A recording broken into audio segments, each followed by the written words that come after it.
Everyone's in on the Great Reset. Well, almost everyone. There's one guy who's got the power to do something to stop it, and you know exactly where I'm going. And they made a mistake. They tried to get Trump on their side, so they invited Donald Trump to Davos, I think a couple of times. But in January, when Donald Trump, I think, really began to see the beast that he was up against, he went to Davos, to the World Economic Forum, and he stuck a mega finger in their eye.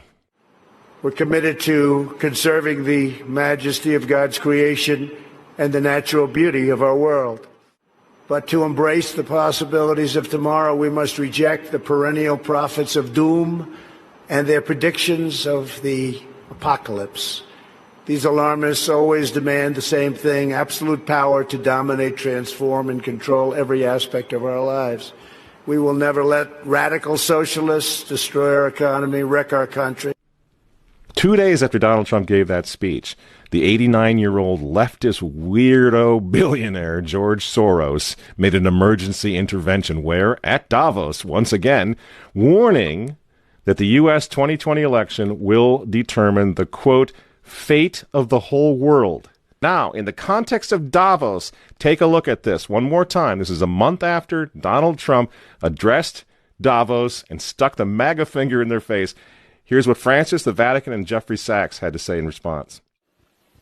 And it is a dangerous country right now. It will be absolutely dangerous if Trump wins re-election. Trump wins re-election. Trump wins re-election. Francis invited this guy to the Amazon Synod as an honored guest and advisor.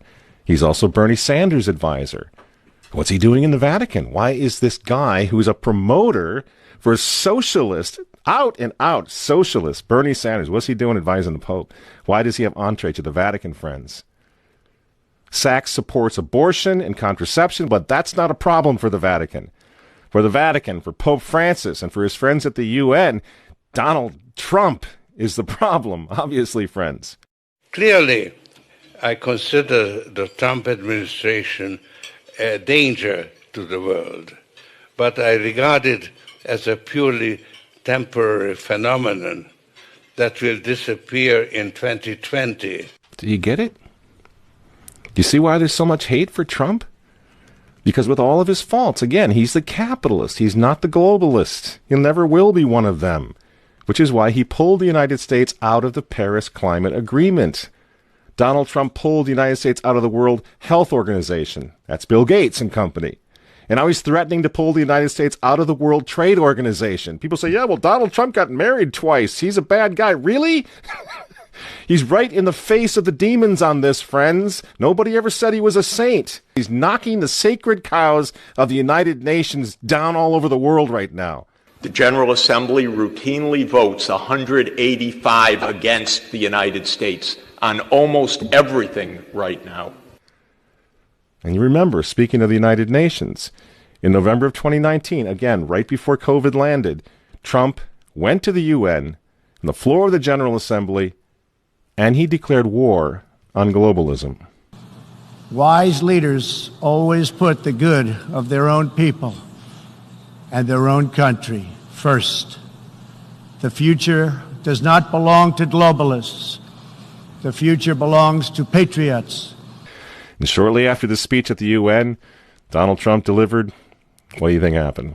The coronavirus was unleashed on the world, and Trump's booming U.S. economy went on life support. Do you think that was an accident? So when they tell all of us to stay home, wear your mask so grandma doesn't get sick, please understand what's really going on here. They don't care about your grandmother. They don't care about old people, these people. They don't care about babies. They want them aborted so that they can save the common home.